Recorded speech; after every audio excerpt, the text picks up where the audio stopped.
Olá pessoal, eu aqui novamente, aproveitando que as crianças ainda não chegaram do colégio e para passar um pouquinho mais de informação, tá?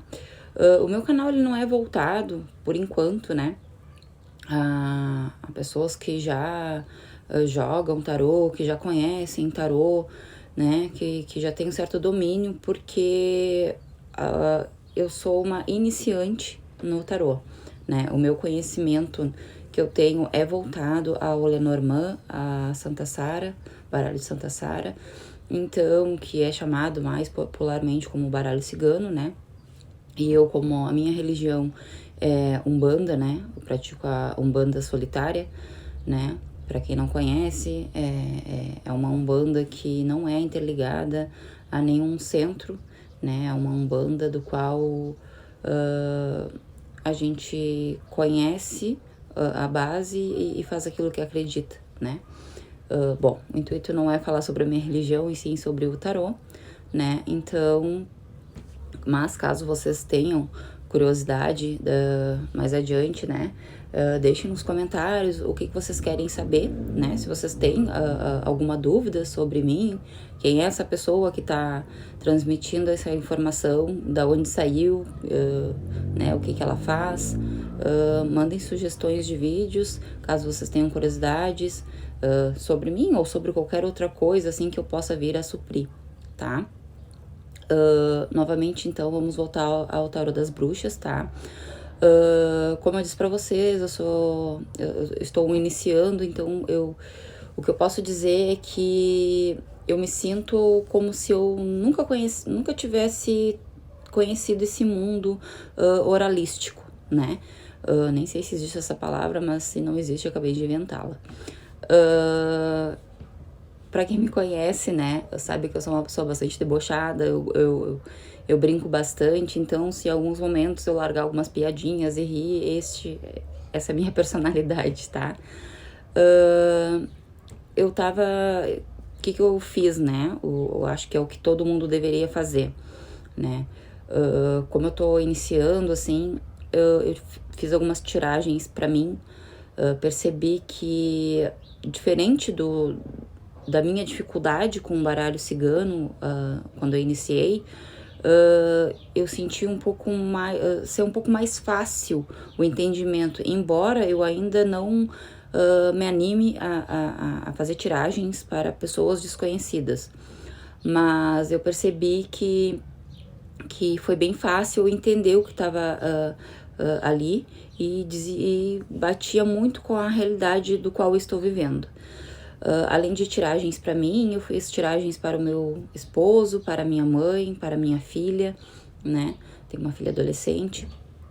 Então, eu percebi que dentro do que eu tirei, bateu muito com a realidade, e isso começou a me deixar um pouco mais segura, né? Porque eu tava com muito medo, assim, porque o tarô ainda era um pouco desconhecido para mim, eu nunca fui conhecer a fundo, né? Tô conhecendo agora, quando eu comecei a pesquisar sobre o tarô das bruxas, e aí eu comecei a ver que o tarô das bruxas, a base dele é dentro do tarô clássico, né? E não vou falar o nome porque é um nome em inglês, então não vou falar o nome, mas vocês sabem do que eu estou falando. E então eu percebi que ele tem essa interligação, tanto que agora quando eu vejo um tarô normal, né, normal não, mas um tarô, né, da onde se originou o tarô das bruxas, eu consigo já na hora bater o olho e saber que carta é aquela dentro do tarô das bruxas. Enfim, eu estou então, eu pesquiso na internet, né, alguns canais do YouTube, algumas pessoas que eu sigo, algumas que eu acho que tem coerência dentro daquilo que eu acredito, não é que seja certo ou que seja errado, né? É dentro do que eu acredito, a pessoa transmite aquilo que eu acho que está certo no meu pensamento, então eu sigo, eu tento estudar, eu tento ver vários vídeos, e fora isso eu tento ler, né? Eu tento absorver também a parte teórica de tudo isso. E aí, pensei que nada melhor do que eu começar as minhas leituras, meu estudo mais profundo sobre o tarô das bruxas, com o livro que vem junto com o deck, né? Que é o livro original, a autora é Ellen Dugan, não sei se eu falei certo, tá? O nome dela. E foi ela quem criou, foi ela que fez, juntamente com uma outra pessoa, pelo que eu li ali no livro, que criou as imagens para o baralho. Desculpa, eu tive que dar uma paradinha ali porque o vídeo parou. Eu notei que ao fundo tem bastante latido, né? Mas é porque eu estou na minha casa e, como eu comentei em um vídeo anterior, é o que se espera. Então, né, acabei falando da função do baralho cigano lá no outro vídeo, né? Mas é isso, é porque a minha base é essa, é do baralho cigano, né? Putz! Um nome popular do baralho cigano. Pronto. Tem palavras que às vezes não saem. Com R, gente, vocês vão ver que eu puxo R e é horrível. Voltando. Então, o que eu fiz? Eu fui ler o livro, né? Li desde o início, ali a introdução de como Ellen Dugan resolveu desenvolver o tarô das bruxas, né? Ela é uma bruxa. Em um outro vídeo, acho que foi nesse mesmo, no início ali, porque faz alguns cortes, então eu fico meio assim, qual que é, né? Mas acho que foi nesse mesmo no início, né, que eu comentei um pouquinho sobre a minha religião. Então, além da Umbanda solitária, eu também gosto da bruxaria. E eu vi que dentro da bruxaria eu me identifiquei em muitos aspectos, né? Porque a força da natureza é o poder da lua, né? Da mãe, né? Então eu vi que eu tinha, na verdade, além de gostar muito dessa parte de Umbanda, da parte de orixá, da parte dessa parte de entidades e de guias espirituais e tudo mais, eu tenho uma forte ligação também com o mundo das bruxas. Então, a Ellen Dugan, ela é uma bruxa, né?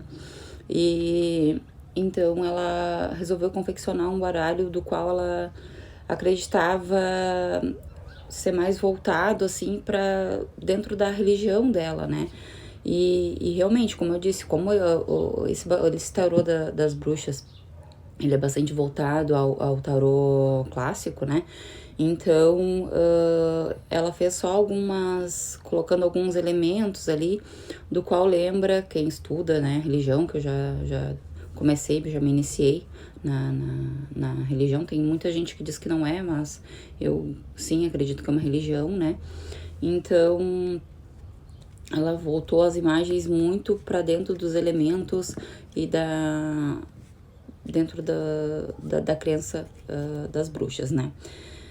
Enfim, lendo assim o livro, o que eu percebi foi isso, né? Que ela fez esse tarô, então, voltado para que nós, bruxos, bruxas e bruxex, né? Conseguimos, ao ver, né? Ao olhar para o baralho, que a gente consiga ali identificar todo o poder, toda a magia que ele tem, não só numa palavra-chave, isso significa, porque nele mesmo já diz, por exemplo, isso aqui é a carta do mundo, né? Então, o mundo. Não ficar só nessa função do mundo ou no que diz no livro, ali naquelas palavras-chave, e sim tu olhar o que tem no entorno dela, no seu conjunto como um todo. Saber ler também a parte numérica, tudo, porque o tarô, ele é muito além da figura. Como eu tinha, o meu conhecimento era no baralho cigano, então no baralho cigano ele tem explicando assim o que são as cartas, cada carta ali, né? E dentro da carta do baralho cigano também tem a parte dos naipes, que aí dá para te ser um pouco mais aprofundado e tudo mais, mas basicamente, assim, pelo que eu vejo da maioria das pessoas que jogam baralho cigano, que leem baralho cigano, enfim, como queiram chamar, que se baseiam muito na imagem. E dentro do tarô eu vi que é muito mais profundo. E isso me fascinou bastante. Não sei se pelo momento assim que a gente vai vivendo também, tem coisas que acabam nos chamando a atenção na sua profundidade, nos seus detalhes e tudo mais. Então, eu vou fazer esse vídeo foi só uma resenha chata, tá? E o próximo vídeo vai ser eu dando dicas para vocês, tá?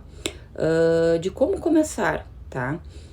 Como eu disse, esse canal não é voltado a pessoas que já praticam o tarô, que já têm uma ideia, ou que já jogam, ou que já são craques, enfim. Mas ele é voltado a quem está iniciando como eu, que está aprendendo como eu, que tem dúvidas que talvez eu também tenho, né? Então, cada dúvida, cada novidade eu vou tentar trazer e passar o máximo possível, porque eu sei que tem muita gente, muitos homens, muitas mulheres, muitas pessoas que muitas vezes tem dificuldade, por exemplo, até financeira, de adquirir o tarô, né? Porque ele não é um tarô barato, né? Ele consegui adquirir, né? Consegui comprá-lo, mas ele não é um tarô barato e tem muita gente que tem já uma intuição, que já tem muito forte em si o poder adivinatório e oraculístico, mas às vezes falta a condição, né? E dentro dos vídeos que eu vi, assim, dos canais que eu vi, eu achei muito interessante e, como eu disse, eu vejo aquilo que eu acredito. Pode não ser verdade para muitos aí, mas eu busco a minha verdade, as coisas que eu creio, né? E me chamou muita atenção, assim, das pessoas dando dica assim, se você não tem um tarô, se você não tem o seu baralho, produza-o. E como isso? Porque, na verdade, isso aqui, que nem eu disse, é lindo, ele é muito rico em todos os detalhes dele, né? E coisa boa que a gente consiga ter ele em mãos e consiga fazer isso pro nosso consulente. Tenho certeza que... Consulente, desculpa. Lá vem a Umbanda em mim, né? Mas pro nosso... pra pessoa que está ali, né? Procurando uma ajuda, né? Então... óbvio que ele vai se fascinar. Mas o que de fato importa é a mensagem que tu vai passar. O quão verdade vai ser aquela mensagem, o quanto... Porque muitas vezes, porque a gente não fala só do passado e do presente. E só pra terminar então, né, pessoal, numa pausa no outro vídeo também, né, então a gente não fala só do passado, mas também do presente e do futuro, né, as coisas que aconteceram, que estão acontecendo, que podem vir a acontecer, né, então é muito importante que a gente detenha, de fato, o poder, não só teórico como prático, para passar uma boa informação, tá? Então, no próximo vídeo eu vou dar mais dicas para vocês de como começar e de como produzir seu próprio baralho, e porque para quem não tem condição, saber o que está escrito no livro e o que pode conseguir mais.